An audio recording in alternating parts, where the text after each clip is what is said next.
43, 7% chocou a emissora russa. Não foi a final da Copa do Mundo, nem um discurso presidencial. Começou com apenas um erro de transmissão. O que foi ao ar, por engano, foi um vídeo de apenas 8 minutos mostrando uma pequena comunidade rural no Brasil, uma colônia nipo-brasileira. No entanto, no momento em que esse vídeo foi transmitido, as linhas telefônicas de toda a Rússia entraram em colapso. Meu avô está assistindo a TV e chorando como uma criança. Por favor, mostrem o vídeo mais uma vez. Por que a cena de um mutirão agrícola brasileiro, cuja língua não era compreendida, fez chorar as pessoas na Rússia, a 10 mil quilômetros de distância? O que era aquilo que a antiga grande nação havia perdido, mas que apenas uma pequena comunidade nipo-brasileira ainda preservava? Um pequeno erro em um canto de Vladivostok logo cruzaria fronteiras e provocaria um milagre de 87 anos. A história verdadeira e emocionante que parece mentira. Vou contar toda a extensão disso agora. 8 minutos que abalaram a Rússia. Um vídeo de 8 minutos de uma comunidade brasileira transmitido por engano por uma emissora russa causou enorme repercussão. Um erro de transmissão em Vladivostok emocionou até Moscou. Algo chocante estava acontecendo na Rússia. É possível uma audiência de 43, 7% a 1h da manhã? Nem na Copa do Mundo. Meu avô estava assistindo a TV e de repente começou a chorar. Nunca ouvi daquele jeito. 8 minutos de um vídeo brasileiro enviado por engano na madrugada estavam abalando as noites russas. Que tipo de vídeo fez a audiência noturna explodir em mais de 100 vezes? Por que o povo russo chorou ao ver estas imagens? Agora, contarei sobre o erro de transmissão sem precedentes causado por uma mulher em Vladivostok e a história milagrosa que se seguiu. Olá, sou Ekaterina, trabalho no departamento de programação de uma emissora local em Vladivostok. Permitam-me contar a história daquela noite que mudou completamente minha vida. 9 de maio, 23h45. Um alarme soou de repente no servidor principal. O arquivo do documentário A, programado para ir ao ar à meia-noite, Tigres da Sibéria, estava corrompido. Para piorar, o servidor de backup também havia parado de funcionar. Faltavam apenas 15 minutos para a transmissão. Não havia tempo para encontrar um programa substituto. Procurei apressadamente na pasta de conteúdo de emergência. Encontrei um vídeo de 8 minutos cujo nome de arquivo incluía a palavra natureza. Sem conseguir verificar o conteúdo direito, carreguei-o rapidamente no sistema de transmissão. Pensei que não haveria quase ninguém assistindo, já que era feriado do Dia da Vitória, o maior feriado russo. As pessoas da cidade estavam em suas dachas casas de campo e só restavam aqueles que, como eu, não tinham para onde ir. À meia-noite, o vídeo começou. No início, era uma paisagem rural tranquila. Fiquei aliviada e ia tomar meu café, mas depois de uns 3 minutos, olhei o monitor e me assustei. Dezenas de pessoas estavam plantando arroz na tela. Não era um documentário de natureza. Era tarde demais. Seria mais estranho parar, então decidi deixar seguir. No entanto, quanto mais eu assistia, mais uma emoção estranha surgia. As pessoas na tela pareciam extremamente felizes. Embora fosse um trabalho duro que cansava a coluna, elas faziam piadas e riam umas com as outras. Um avô ensinava um jovem a plantar mudas e as babushkas avós trabalhavam cantando. O que foi realmente chocante foi a hora do descanso. Eles se sentaram em círculo nas divisões do arrozal, compartilhando comida. Ofereciam uns aos outros conservas e saque. Batiam nas costas uns dos outros e se encorajavam dizendo: "Bom trabalho, continuem assim." Embora não estivessem falando russo, havia legendas na parte inferior da tela e, acima de tudo, a atmosfera calorosa era plenamente transmitida. Fiquei fascinada.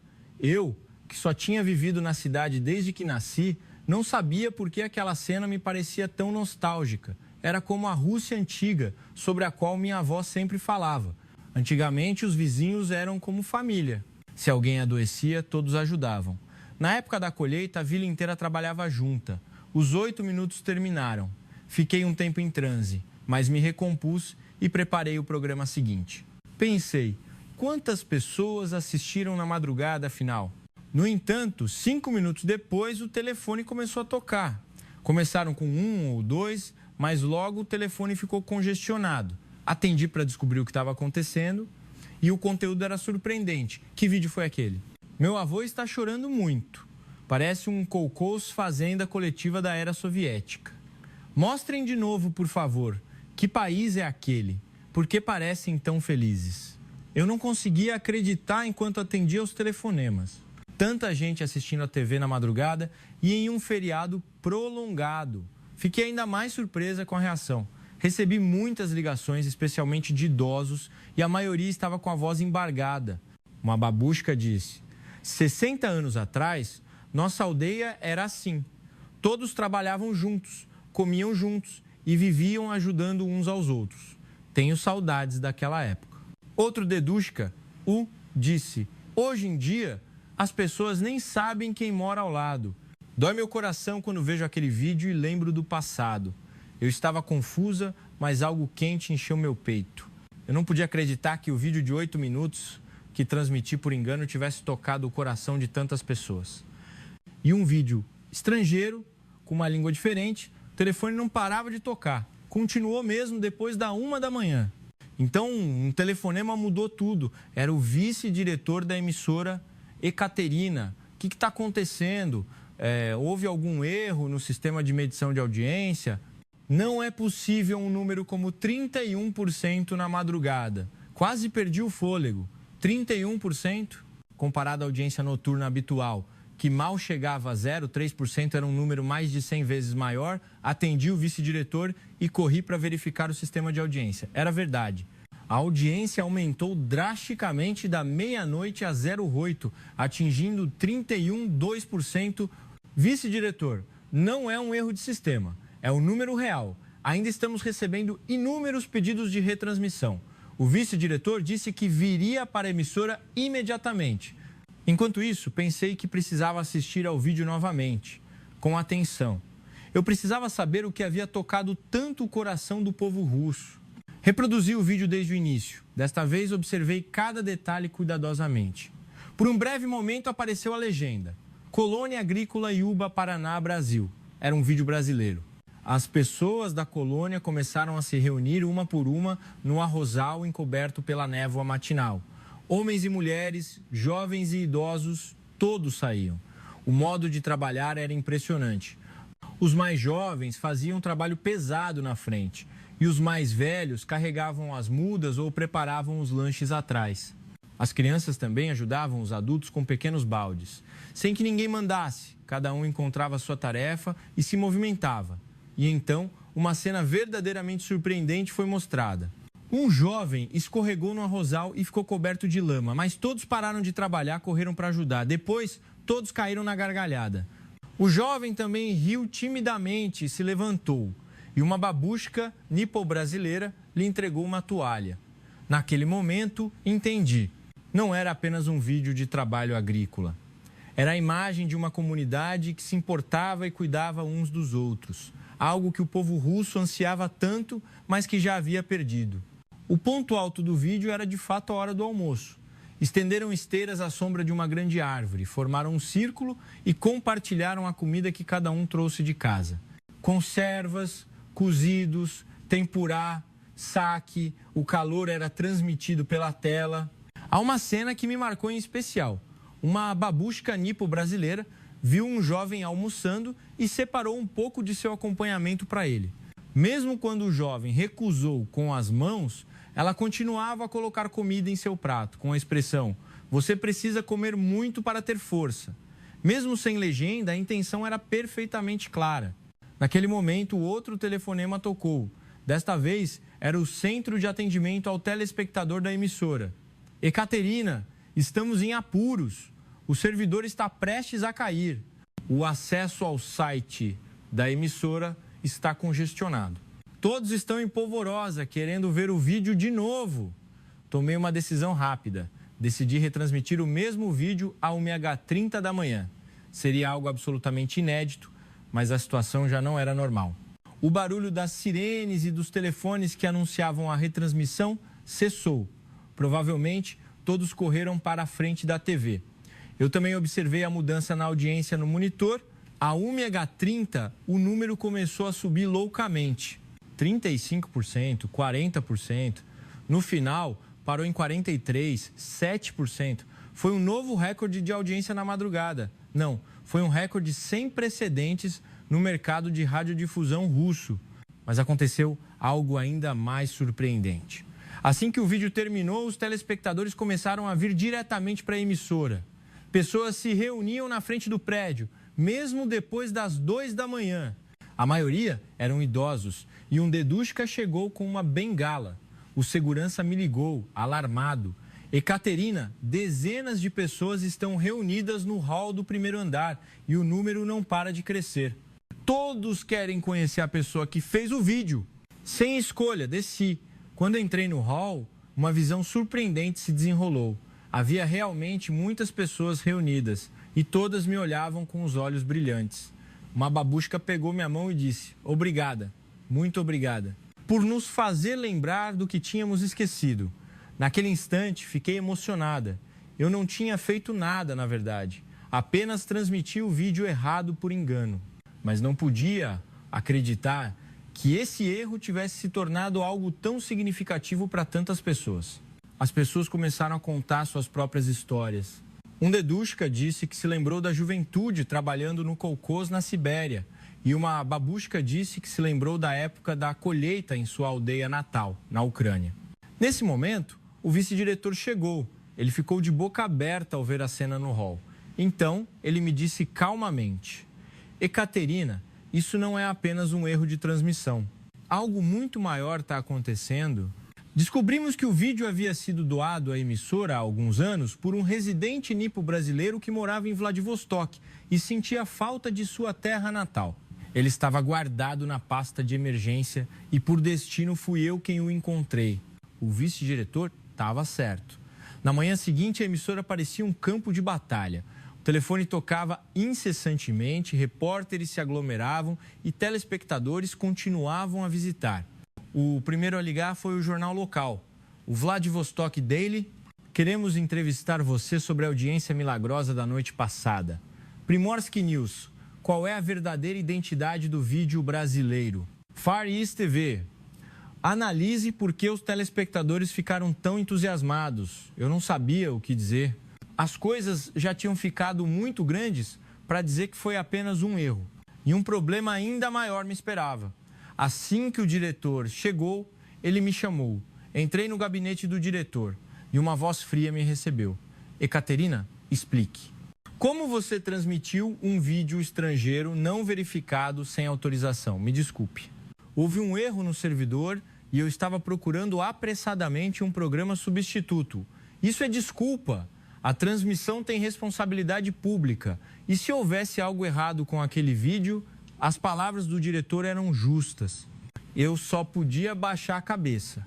No entanto, um funcionário entrou apressadamente. Diretor, o relatório rápido de audiência.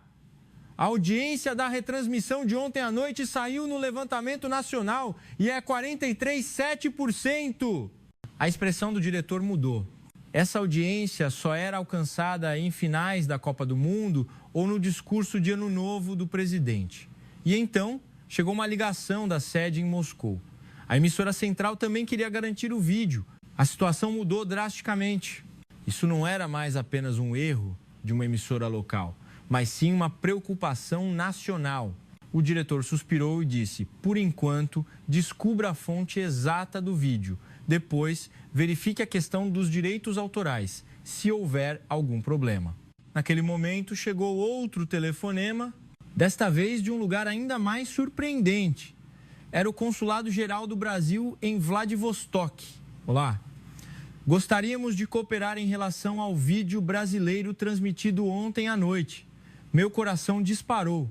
Pensei que se tornaria um problema internacional.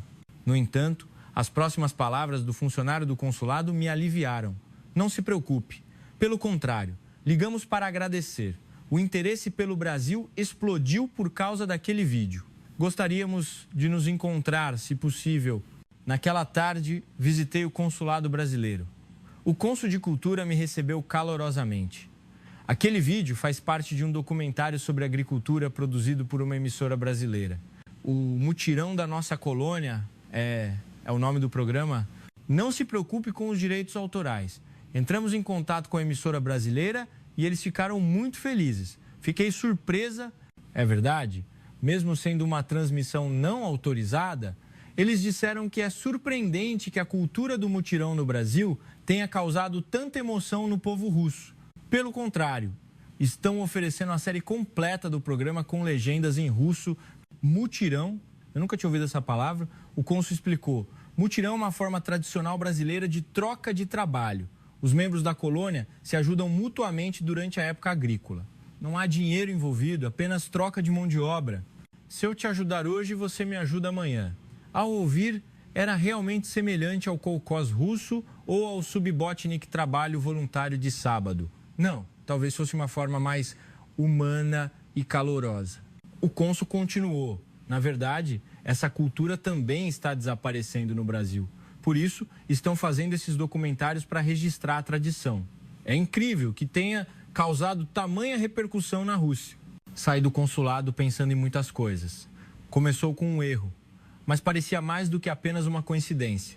Uma pequena comunidade brasileira havia mostrado algo que o povo russo ansiava tanto. Quando voltei para a emissora, a situação estava ainda mais séria. Não, talvez devesse dizer, ameaçadora. O mural de mensagens dos telespectadores estava congestionado, o servidor caiu e as pessoas continuavam a se reunir na frente do prédio. E uma notícia ainda mais surpreendente me esperava. A emissora central em Moscou havia decidido transmitir oficialmente o vídeo em rede nacional. No entanto, havia uma condição. Eu deveria ir a Moscou para explicar o fenômeno. Mas então, recebi um telefonema de um lugar que eu realmente não esperava.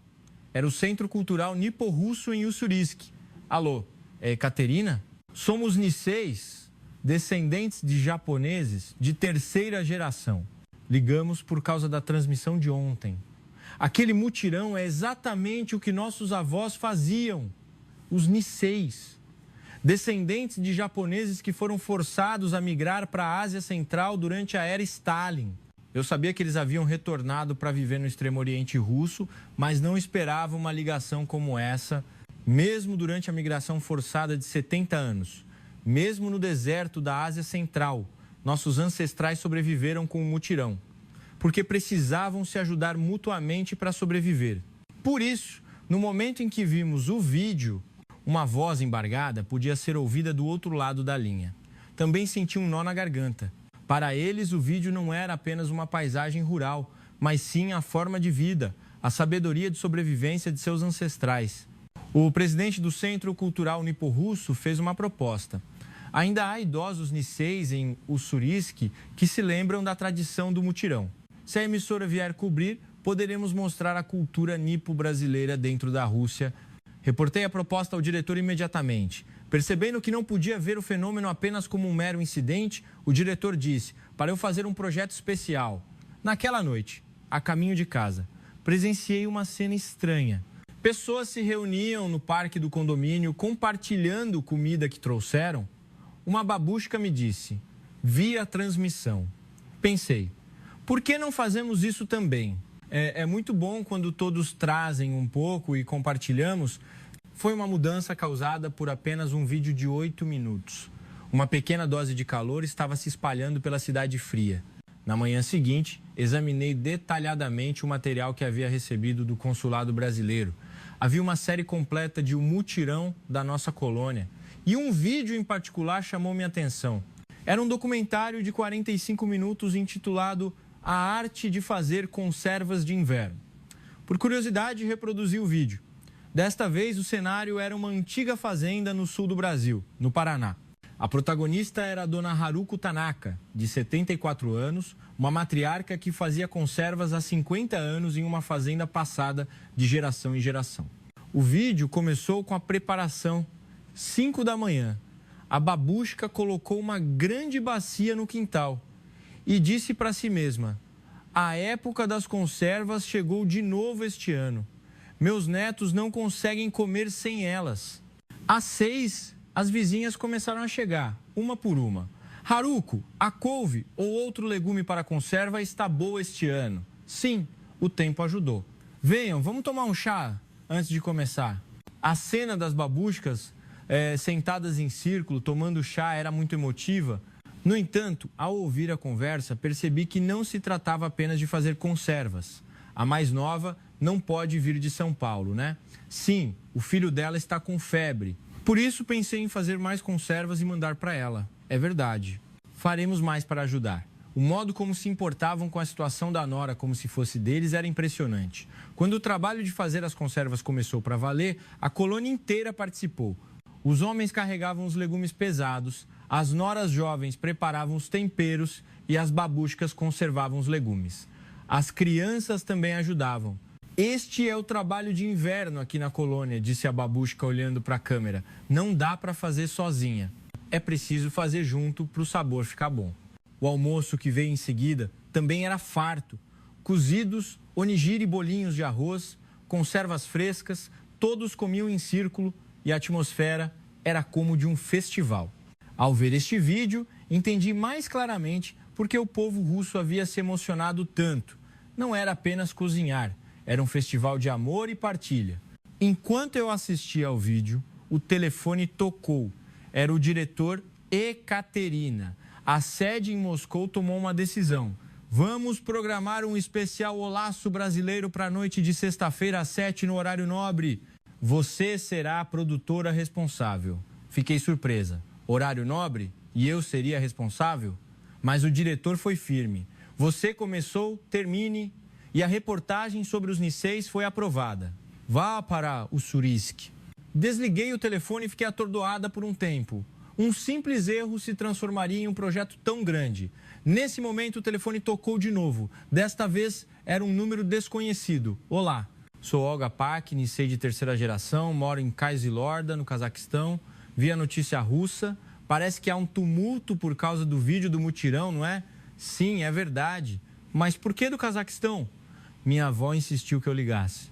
Ela foi forçada a migrar em 1937 e disse que fizeram conservas naquela época também. A voz dela tremia. Ela disse que não tinham nem legumes nem sal suficientes, mas que faziam conservas com o que tinham. Foi isso que nos manteve vivos, ela disse. Minha avó quer que eu te conte essa história. Tomei notas e as lágrimas vieram. As conservas não eram apenas comida, eram sobrevivência, esperança e a terra natal. No trem para Ussurisk, estudei a história dos Niceis. O fato de que em 1937 muitos japoneses foram forçados a migrar ou detidos na Ásia Central em meio ao caos. Pessoas que sobreviveram a um ambiente severo. Ao desembarcar em Ussurisk, o presidente do Centro Cultural Nipo-Russo veio me receber. Ekaterina, bem-vinda. Nossos idosos estão todos esperando. Ao chegar ao Centro Cultural, dezenas de babushkas e dedushkas estavam reunidos. A babushka que parecia a mais velha se levantou. Eu sou Maria, a mais velha da colônia, 93 anos. Eu tinha 6 anos quando migramos. A babushka pegou um álbum antigo e me mostrou fotos amareladas. Ela apontou para uma delas e disse: esta foi tirada no Cazaquistão em 1938. Olhe, todos estão magros, não estão? Mas mesmo assim estão fazendo conservas.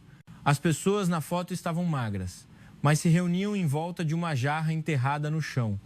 Onde você acha que havia legumes? Colocávamos o que podíamos encontrar. Mesmo assim, conserva é conserva. Porque sentíamos a terra natal naquele sabor. Outra babushka ao lado acrescentou: quando enterrávamos as jarras de conserva, toda a vizinhança vinha. Os russos olhavam estranho no começo, mas depois comiam conosco. Diziam que era delicioso.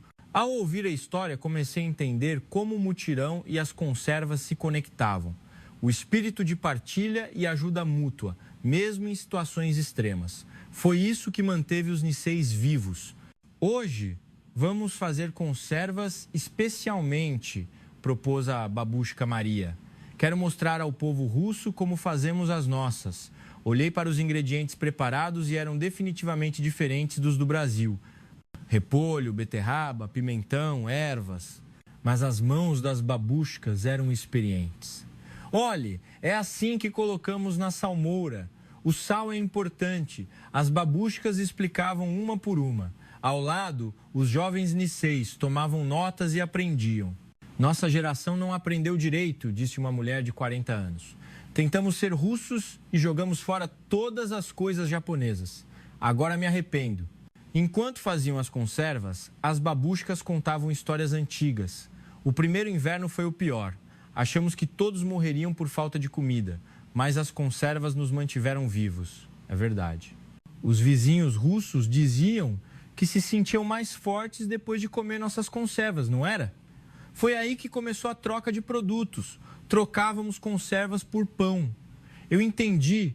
As conservas não eram apenas comida, mas sim uma ponte para o intercâmbio cultural. Quando o trabalho terminou, algo surpreendente aconteceu. Vizinhos russos começaram a visitar, um por um.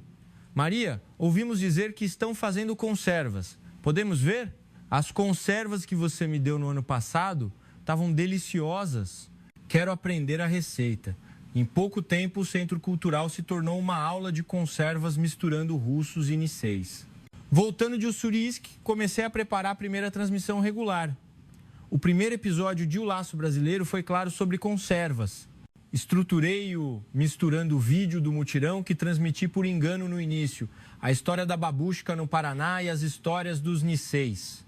Eu estava preocupada com a transmissão. As pessoas assistiriam, mesmo sendo um programa formal e não um erro? Sexta-feira à noite, 7 horas, finalmente a transmissão começou. Olá, bem-vindos ao O Laço Brasileiro. Hoje apresentamos a história das conservas e do laço. Fui eu mesma quem conduziu o programa. Tremia, mas falei o mais calmamente possível. Primeiro, foi transmitido o vídeo da babushka no Paraná. Desta vez, a versão completa com legendas em russo. Depois, contei a história das babushkas niceis, que conheciam Ussurisk. Mesmo em meio a uma história severa, os niceis continuaram a fazer conservas. Era a identidade deles e o método de sobrevivência. Durante a transmissão, verifiquei as reações dos telespectadores em tempo real. Foi explosivo. Minha avó também fazia salmouras de legumes durante a guerra. Eu não sabia que os niceis tinham uma história assim. De repente, senti vontade de comer conservas. Assim que o programa terminou, o website da emissora caiu novamente. As consultas pedindo a receita das conservas foram avassaladoras. Na manhã seguinte, presenciei uma cena surpreendente. Pessoas se aglomeraram no mercado central de Vladivostok.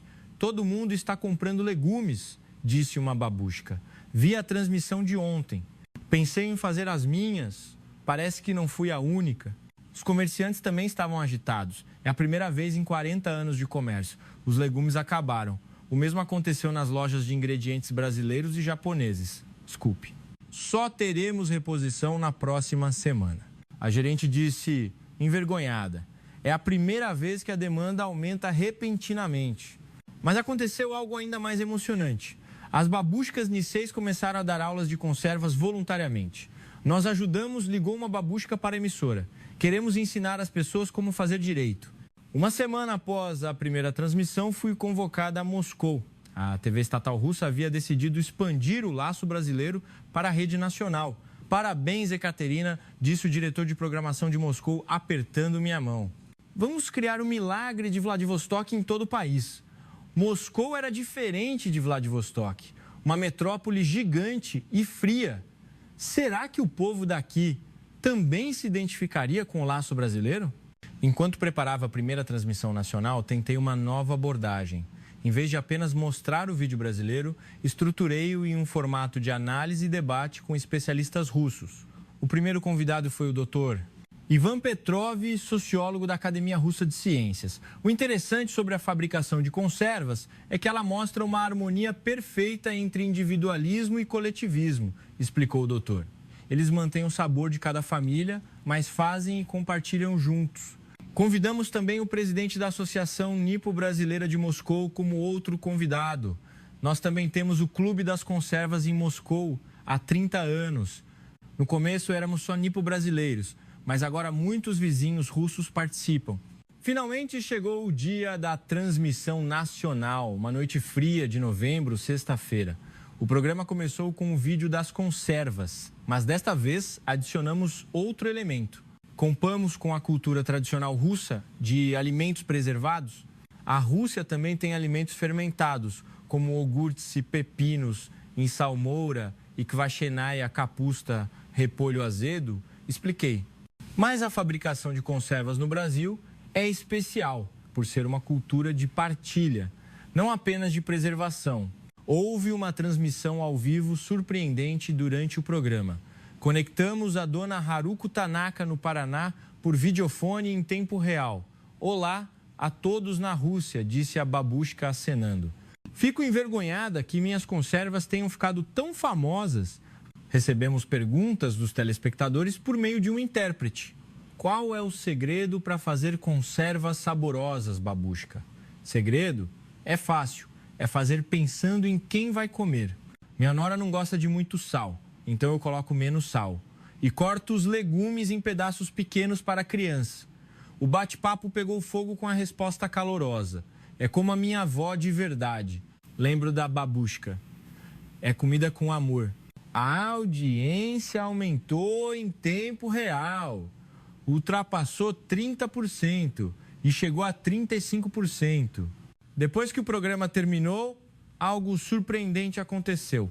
Clubes de conservas começaram a surgir em Moscou. Uma hashtag conservas foi criada nas redes sociais. E as pessoas começaram a postar fotos de suas conservas feitas em casa. Grupo de moradores da Rua Arbat, faremos conservas neste fim de semana. Quem participar? Nosso condomínio também está criando um círculo de conservas. O consulado brasileiro em Moscou também entrou em contato. Graças a você, Caterina, o intercâmbio cultural Rússia-Brasil está se desenvolvendo para uma nova dimensão. Queremos dar apoio em nível governamental. Após o sucesso do episódio das conservas, decidi expandir a série. O segundo tema foi a homenagem aos ancestrais. Como explicar a cultura nipo-brasileira homenagear os mortos com comida aos russos? O padre Andrei, da Igreja Ortodoxa Russa, deu uma boa ideia. A homenagem dos nipo-brasileiros não é um ritual religioso, mas uma expressão de amor familiar. É a mesma essência da nossa missa de Requiem ortodoxa. A transmissão mostrou detalhadamente a família preparando pratos para colocar no altar. A cena de preparar cuidadosamente os pratos de que o falecido mais gostava. O tempo em que a família se reunia para contar histórias. Este cozido era o favorito do meu avô, disse a família nipo-brasileira em uma entrevista. Lembramos do meu avô todo ano nesta época. A reação dos telespectadores russos foi inesperadamente calorosa. Nós também vamos ao cemitério na Páscoa, mas não somos tão atenciosos. É bonito lembrar dos falecidos dessa forma. Não podíamos fazer essas coisas durante a era soviética, quando a religião era proibida. Os telespectadores idosos, em particular, mostraram grande empatia. Após a transmissão, houve uma mudança surpreendente. Famílias russas também começaram a fazer jantares de homenagens semelhantes. Fiz o borscht que minha mãe adorava, escreveu um telespectador. Foi muito bom reunir a família para falar sobre a mãe. O terceiro tema foi as feiras livres tradicionais. A cena de um mercado vibrante, os comerciantes cheios de vida. A cultura de dar um mimo algo a mais para o cliente. Tudo isso estimulou a nostalgia russa. Nossos mercados também eram assim na época soviética. Agora todos se tornaram muito calculistas. Os comerciantes do mercado Danilovsky em Moscou agiram primeiro. Vamos tentar ser como o Brasil, disse uma babushka que vendia verduras. Ela começou a dar uma cebola de mimo para os clientes que compravam 1 quilograma de batata. Uau, até isso, os clientes ficaram confusos, mas com expressões alegres. Você viu a transmissão brasileira? Tem que ter coração, coração. Essa pequena mudança se espalhou por todo o mercado. A conversa entre comerciantes e clientes aumentou e o mercado voltou a ficar cheio de vida. A emissora recebeu ligações de várias regiões. São Petersburgo começou um movimento de revitalização das feiras. O Sindicato dos Comerciantes de Novosibirsk faria uma campanha de mimo. No terceiro mês, a série O Laço Brasileiro se tornou um fenômeno social na Rússia. O Ministério da Cultura fez um anúncio oficial. Como este programa está causando mudanças positivas na sociedade russa, apoiaremos a recuperação da cultura comunitária em nível governamental. Ekaterina, temos um grande projeto, chamou o diretor de programação. Vamos fazer uma grande reportagem sobre a cultura de conservas dos Niseis na Ásia Central. 2 semanas de viagem, parti para o Cazaquistão com a equipe de produção. O primeiro destino foi a colônia Nisei, em Almaty. Ao desembarcar no aeroporto, fomos recebidos pelo pessoal da igreja Nisei. Bem-vinda! Graças à transmissão russa, nossos jovens começaram a se interessar pela cultura nipo-brasileira. Ao chegar à aldeia Nisei, uma cena surpreendente se desenrolou. A aldeia inteira estava ocupada preparando conservas. Todo mês de novembro fazemos alimentos preservados em toda a aldeia, explicou o chefe da aldeia. Este ano, todos estão entusiasmados porque a equipe de transmissão russa virá. Conheci a dona Aiko Maeda, de 85 anos. Minha mãe escondeu sementes de legumes na roupa íntima quando fomos forçados a migrar em 1937. Foi o começo da nossa horta. A babushka me mostrou uma jarra antiga. Esta conserva tem 60 anos. Foi feita com barro do Cazaquistão, mas o sabor não muda. O trabalho comunitário da aldeia era um verdadeiro festival. Jovens e idosos, todos participavam. Usamos muito repolho, porque arroz é caro, explicou uma babushka. Mesmo que os ingredientes sejam diferentes, o espírito é o mesmo. A cena das babushkas ensinando os netos a fazer as conservas era marcante. Olha, tem que ser uma folha de cada vez, com cuidado, não pode ser de qualquer jeito. Um jovem Nisei de 3ª geração disse: eu não gostava muito de conservas, na verdade. Meus amigos russos tiravam sarro. Mas minha opinião mudou depois que vi a transmissão russa. Percebi que esta é a nossa identidade. O momento mais emocionante durante a reportagem foi quando vizinhos russos vieram visitar. Podemos ver também? Claro, venham, façam conosco. Os Niseis os receberam alegremente. Em pouco tempo, os vizinhos russos também se integraram à atmosfera. Salgaram os legumes juntos, tomaram chá. É bom fazer algo juntos assim, disse uma babushka russa. Nós também éramos assim antigamente. Quando fomos para Tashkent, no Uzbequistão, encontramos outra história. Muitos uzbeques participaram de um evento realizado no Centro Cultural Nisei. Sentimos que a cultura de fermentar e preservar legumes se conecta, disse um uzbeque. Conheci uma babushka especial em Tashkent, Dona Kina, de 95 anos. Sobrevivente da 1ª geração de imigração forçada, 1937, 28 de outubro. Como eu poderia esquecer aquele dia? Lágrimas se acumularam nos olhos da babushka. Os soldados soviéticos vieram ao amanhecer e disseram para nos prepararmos em 2 horas. A babushka disse que tinha 8 anos na época. Minha mãe estava confusa, sem saber o que levar. Mas a primeira coisa que pegou foi a jarra de conservas. Disse: com isso, podemos sobreviver. O testemunho da babushka sobre o mês que passaram viajando 6.000 quilômetros foi vívido. 40 pessoas trancadas no vagão de carga. Sem banheiro, sem comida, mas sobrevivemos comendo um pouco das conservas que minha mãe trouxe. A babushka me mostrou uma colher antiga. Esta é a colher que usávamos naquela época. Compartilhávamos uma colher de cada vez, dizendo: vamos aguentar um pouco, voltaremos em breve. Mas eles não puderam voltar. Abandonados no deserto do Cazaquistão, tiveram que cavar buracos no chão para morar. O primeiro inverno foi um inferno, menos 40 graus e sem comida.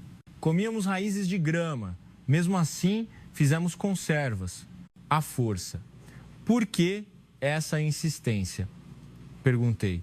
Porque não era apenas comida. Era para não esquecermos quem éramos. Ao comer, lembrávamos da terra natal e tínhamos a esperança de que um dia voltaríamos. A babushka nos guiou até o cemitério comunitário da aldeia. Todos que estão enterrados aqui morreram naquela época, pelo frio e pela fome. Mesmo assim, protegeram a jarra até o fim. Na lápide havia escrita em japonês e cirílico: este é o túmulo da minha mãe, disse a babushka, acariciando a lápide. Não se esqueça do sabor do Brasil. Foi o último desejo dela. Ao retornar ao alojamento após a reportagem, ninguém da equipe falou. Percebemos que as conservas não eram apenas comida, mas sim sobrevivência, identidade e esperança. Naquela noite, escrevi em meu diário: o que seria o sabor do Brasil para eles? Talvez seja o lugar para onde voltar. Eles não podiam voltar fisicamente, mas através do sabor, voltavam para casa todos os dias. Bishkek, no Quirguistão, foi o último local de reportagem. Uma mudança surpreendente estava acontecendo lá. A visão sobre nós mudou completamente desde a transmissão russa, disse o diretor do Centro Nisei. Antes, eles queriam se esconder, mas agora se orgulham. Quando voltei a Moscou após a reportagem na Ásia Central, uma notícia surpreendente me aguardava. A dona Haruko do Paraná concordou em visitar a Rússia, disse o diretor de programação entusiasmado. Vamos realizar o reencontro com as babushkas Niseis. Não era apenas um reencontro. Era um momento histórico em que compatriotas separados pela tempestade da história se reencontravam após 87 anos. Convidamos 3 babushkas Niseis da Ásia Central para o reencontro no aeroporto. Dona Ana, Dona Tama e Dona Maria. 15 de novembro, 3 horas da tarde, aeroporto Sheremetyevo, Moscou. Babushkas. Elas estão prestes a sair, eu disse às babushkas Niseis. As 3 estavam com buquês de flores nas mãos. Seus olhos já estavam vermelhos. Finalmente o portão se abriu e a dona Haruko apareceu. Ela estava vestida com um belo kimono. Por um instante, o tempo parou. Oh, Haruko, Dona Ana foi a primeira a se aproximar. Você veio de verdade da nossa terra natal. No momento em que as duas se abraçaram, todos no hall do aeroporto prenderam a respiração. Você sofreu. Sofreu muito, Dona Haruko chorou. Não, somos nós que agradecemos. Por não ter esquecido e por nos visitar. As 4 babushkas choraram juntas. As pessoas ao redor, os repórteres, os funcionários do aeroporto, todos choraram 87 anos. Depois de 87 anos, pudemos ver alguém de nossa terra natal. Dona Tama limpou as lágrimas com um lenço. As babushkas conversaram em japonês e russo. As palavras eram um pouco diferentes, mas seus corações se comunicavam. No dia seguinte, um evento especial foi realizado no Centro Cultural Nipo-Brasileiro de Moscou. Hoje, o Brasil e a Ásia Central farão conservas juntos, eu anunciei. Não, para ser mais exato, corações separados se reencontraram e farão juntos. De um lado, Dona Haruko começou a fazer as conservas tradicionais nipo-brasileiras. E do outro, as babushkas Niseis começaram a fazer as conservas ao estilo da Ásia Central. Ah, vocês também usam esses legumes? Dona Haruko se interessou. Não tínhamos legumes brasileiros, então fizemos assim. Mas o sabor é parecido, não é? Dona Ana riu. As duas formas de fazer começaram a se misturar. Dona Haruko ensinou como usar a alga kombu e as babushkas Niseis mostraram como aromatizar com ervas locais. No final, o coração é o mesmo, disse Dona Haruko. O coração de fazer com carinho e compartilhar. Muitos cidadãos russos vieram ao local. Todos se reuniram em torno das babushkas para aprender. No meio do trabalho, Dona Maria pegou um caderno antigo. Este é o livro de receitas que minha mãe deixou. Ela começou a escrever em 1937. No caderno, nomes de pratos japoneses estavam escritos em cirílico. Minha mãe não sabia escrever, então ela apenas anotava os sons. Mas ela disse que não podíamos esquecer. Dona Haruko chorou ao ver o caderno. Este é um verdadeiro tesouro, mais valioso do que qualquer artefato de museu. Nesse momento, uma babushka russa se aproximou. Posso aprender também? Minha neta está interessada na cultura nipo-brasileira. Claro que sim, responderam as 4 babushkas em uníssono. Em pouco tempo, o local se tornou uma pequena aula de culinária. As babushkas se tornaram professoras e ensinaram os russos. Olha, você segura o legume assim, não coloque muita força, o sal é mais ou menos isso. Oh, você colocou demais. As risadas eram constantes. Embora as línguas fossem diferentes, a comunicação era clara por meio de gestos. Na hora do almoço, um menu especial foi preparado. Onigiri bolinhos de arroz e pelmeni massa recheada russa e conservas frescas. Isto é harmonia, disse um participante. a mesa não tem fronteiras. Enquanto comiam, as babushkas conversaram mais profundamente. Se tivéssemos desistido do sabor nipo brasileiro, provavelmente teríamos nos assimilado completamente à Rússia, disse Dona Tama. Mas graças a este sabor, não esquecemos quem somos. No Brasil, muitas famílias também compram no supermercado hoje em dia, respondeu Dona Haruko. Mas fazemos conservas no inverno, com certeza, porque esse é o coração do Brasil. À tarde, houve um anúncio surpreendente. Um representante do Ministério da Cultura russo compareceu pessoalmente. Viu o poder da cultura nesta reunião. O governo apoiará a preservação da cultura Nisei. E um anúncio ainda mais surpreendente se seguiu. Declararemos novembro como o mês da cultura alimentar tradicional. Realizaremos festivais em toda a Rússia e ativaremos o intercâmbio cultural. O local foi tomado por aplausos. As babushkas Niseis se abraçaram e choraram 87 anos.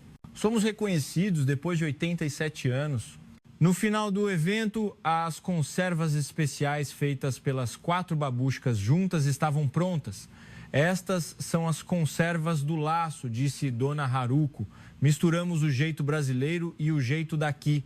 Experimentem. As babushkas distribuíram para os participantes. Que sabor especial. É o sabor da história.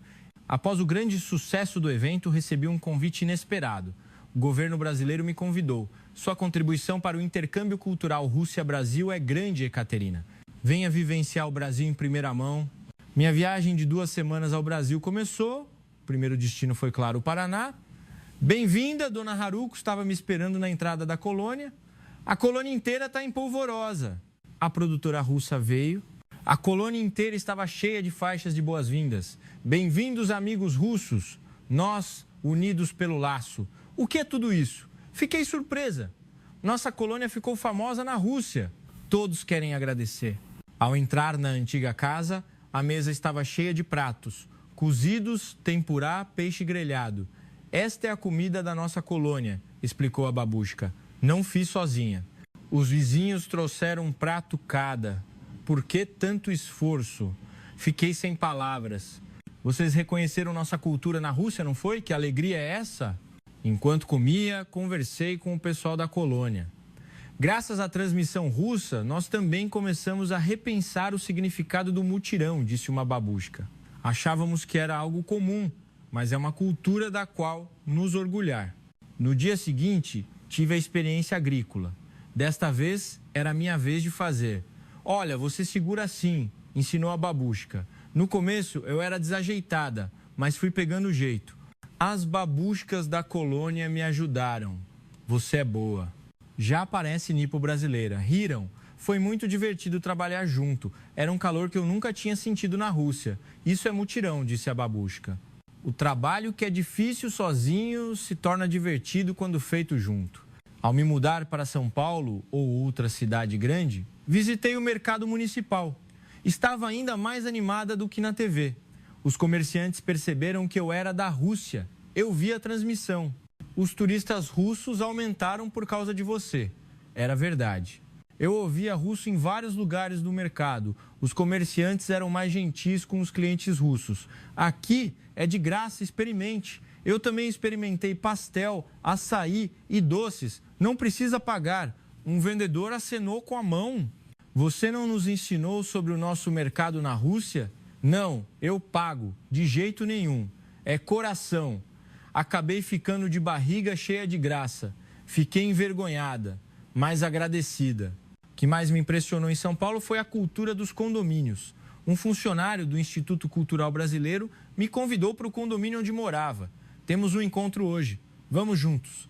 Cerca de 20 moradores estavam reunidos na sala de reuniões do condomínio. Cada um trouxe um prato.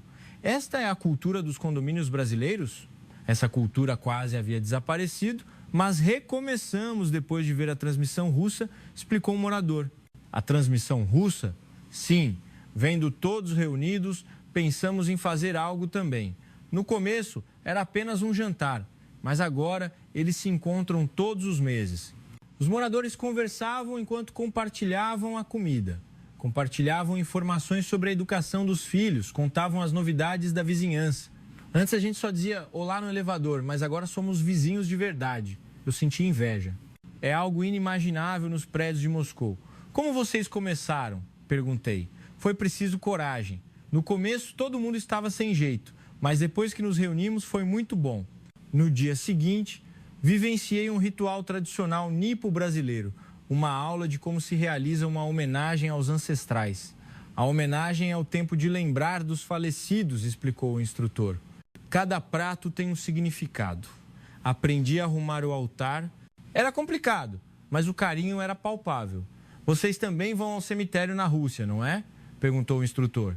Sim, mas não somos tão atenciosos. As formas são diferentes, mas o coração é o mesmo. O coração de lembrar e agradecer aos ancestrais. O que mais me impressionou foi a cena de partilha da comida do altar. Após o ritual, todos os participantes compartilharam a comida. Chamamos isso de ozagari, ou comer o que desceu do céu. Significa comer junto com os ancestrais. No último dia, caminhei pelo bairro da Liberdade, uma cidade onde o tradicional e o moderno coexistiam. Pensei, queria que a Rússia também tivesse um lugar assim. Entrei em uma loja de doces tradicionais. A babushka da loja me serviu chá e disse, eu vi a transmissão russa. Fico feliz que o coração do Brasil tenha sido transmitido. O povo russo se emocionou porque há coração nisso. A babushka me deu doces extras. Leve para a Rússia. O pão de queijo vai bem com o chá. Mesmo que a forma seja diferente, o coração será transmitido. A caminho do aeroporto, minha bagagem estava cheia de presentes. Miso, pão de queijo e, acima de tudo, o coração cheio de laços. No avião, refleti sobre as 2 semanas. Acho que entendi o que é o espírito de laço Kizuna nipo-brasileiro. Não era nada especial. Era tratar as pessoas como seres humanos, partilhar e dar, fazer junto. 3 anos depois de voltar do Brasil, a Rússia mudou muito. Não, para ser mais exato, acho que a Rússia recuperou algo. Fui em uma viagem de negócios a Vladivostok, a emissora de TV onde tudo começou há 3 anos. Ekaterina, meus antigos colegas me receberam alegremente. Nossa emissora agora é famosa como a emissora do laço. Era verdade.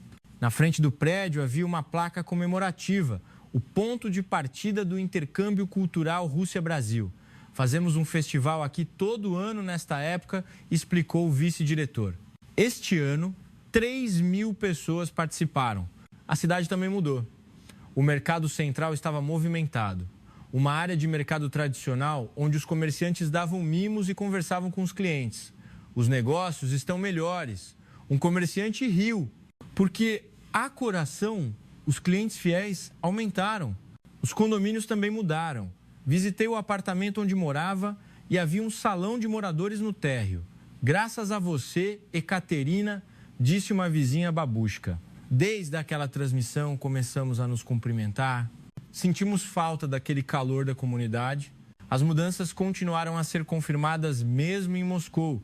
A estatística divulgada pelo governo foi impressionante. Nos últimos 3 anos, a interação entre vizinhos aumentou significativamente. O número de pessoas que se sentem solitárias diminuiu e a confiança social aumentou. Mas mais importante do que os números eram as expressões das pessoas. As ruas ficaram mais brilhantes, as risadas aumentaram e mais pessoas se cumprimentavam. A emissora de TV também mudou. A série O Laço Brasileiro foi produzida até a 5ª temporada e agora se expandiu para a série Laços do Mundo. Qual é o próximo país? Perguntou o diretor de programação. Desta vez, El México. É um país com fortes laços familiares. O interesse do povo russo pelo Brasil continuou.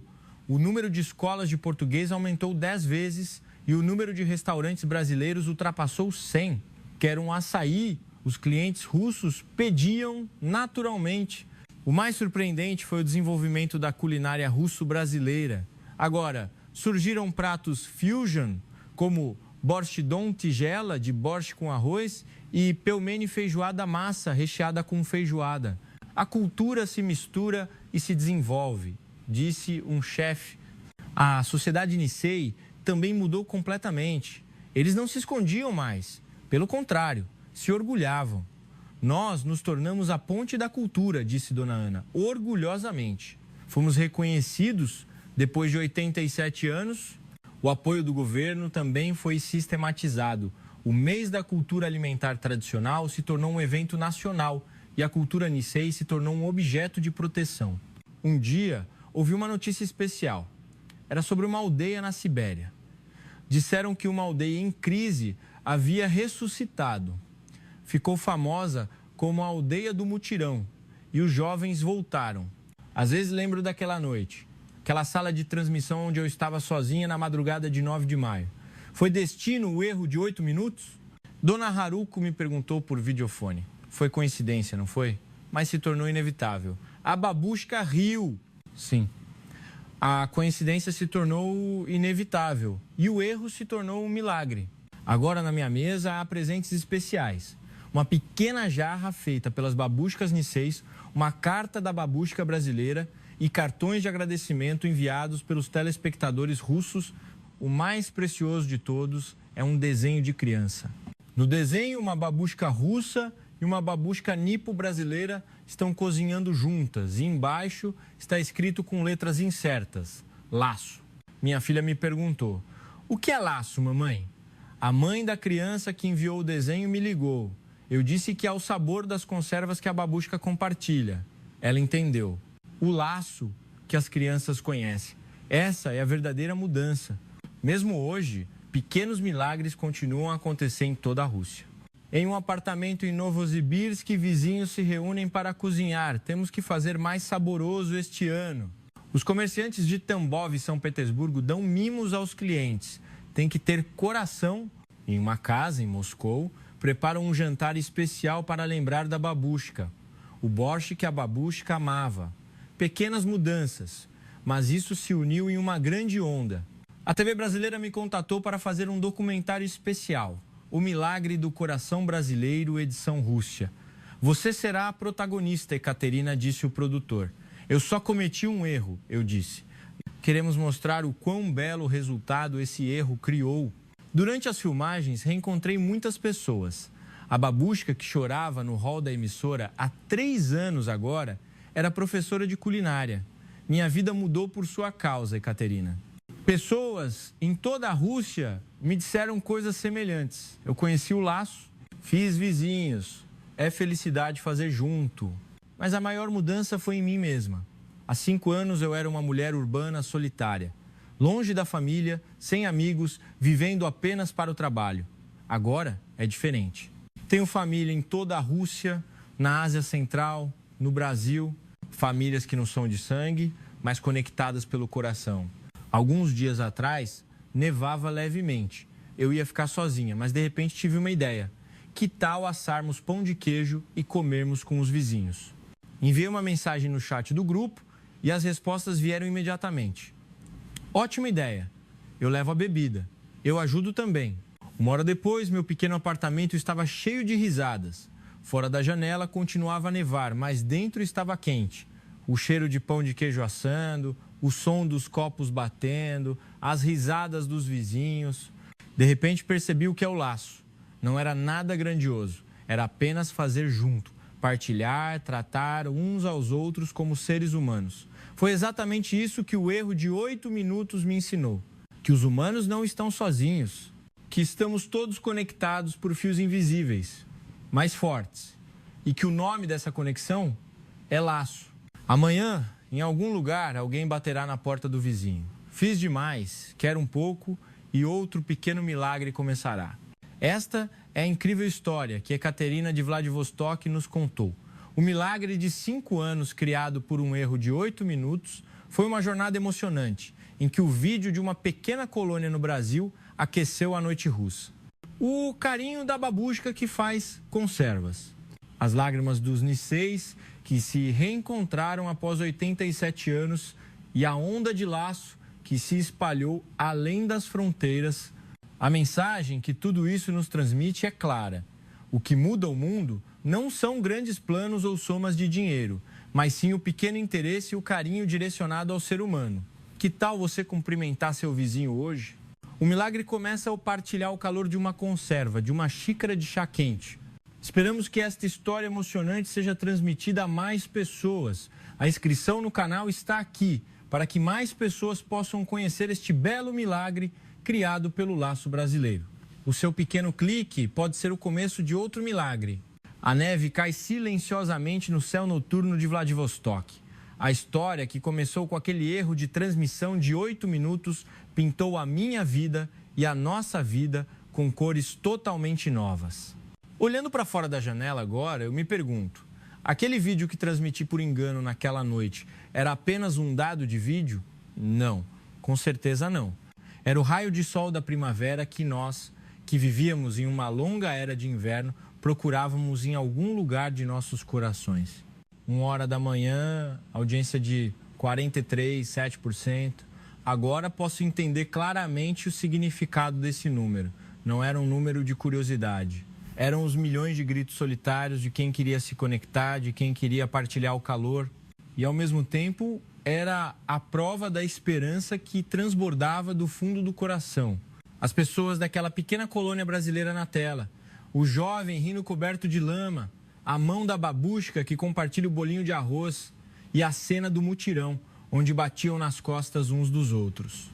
Por que aquela cena de um país distante, cuja língua não era compreendida, provocou nossas lágrimas? Porque nos lembrou de algo precioso que, em troca de conveniência e eficiência, havíamos deixado para trás. A memória de se aconchegar para sobreviver na terra gelada da Sibéria. A oração das babushkas nisseis que protegeram a jarra de conserva em meio ao destino severo da migração forçada. Os humanos não podem viver sozinhos. Por isso, compartilhem. A voz de nossos ancestrais que nos ensinaram isso ressoou em nossas almas através daquele vídeo. Lembro do reencontro no aeroporto, Dona Haruko do Paraná e Dona Maria da Sibéria, no momento em que as mãos das duas se uniram após mais de 87 anos, não havia fronteiras, nem barreiras linguísticas, nem divisões de história triste. Havia apenas lágrimas quentes de quem se consolava pelo sofrimento mútuo e se alegrava pela sobrevivência. Não importa se o sabor das conservas é um pouco diferente. Não importa se os legumes usados são diferentes ou se a língua é diferente. Se houver um coração que pensa no outro, terá o mesmo sabor de laço. Anos se passaram desde o erro de transmissão e pequenas mudanças continuam a surgir nas ruas da Rússia. Um olá no elevador de um condomínio que antes era inexpressivo. A cena de comerciantes e clientes rindo, dizendo "é mimo" no mercado. E as risadas de vizinhos se reunindo ao anoitecer de fim de semana, rodeados por pratos que trouxeram. O quarto onde eu tomava sopa instantânea sozinha agora está cheio de rostos sorridentes de amigos. Ekaterina, fiz demais, venha comer, diz o vizinho, batendo na porta. O ser humano nunca está sozinho. Estamos conectados por fios invisíveis, mas fortes. Assim como um pequeno erro gerou uma cadeia de milagres, sua pequena gentileza com certeza será a luz que salva o coração de alguém. Mutirão não é algo especial. É estender a mão a quem caiu, é partilhar algo saboroso, dizendo, experimente isso. É perguntar se a pessoa está com frio. É nesses pequenos momentos do cotidiano que reside o calor que muda o mundo. O milagre da audiência de 43,7%. Ele nos ensinou que a capacidade de amar ainda existe em nós, humanos. Que tipo de prato estará na sua mesa hoje? Se houver uma sopa quente ou uma conserva, lembre-se em seu coração, há pessoas comendo e pensando em alguém sob o céu distante da Sibéria e no calor da colônia brasileira. A história termina aqui, mas nossa jornada do laço está apenas começando. Amanhã de manhã, quando a porta do vizinho abrir, tentarei ter a coragem de dizer algo, assim como as pessoas daquele vídeo faziam. Bom dia. O tempo tá bom, não é? Acredito que um novo milagre começará a partir daí. Muito obrigada por ouvir até o fim. Que esta história permaneça em seu coração como um pequeno calor.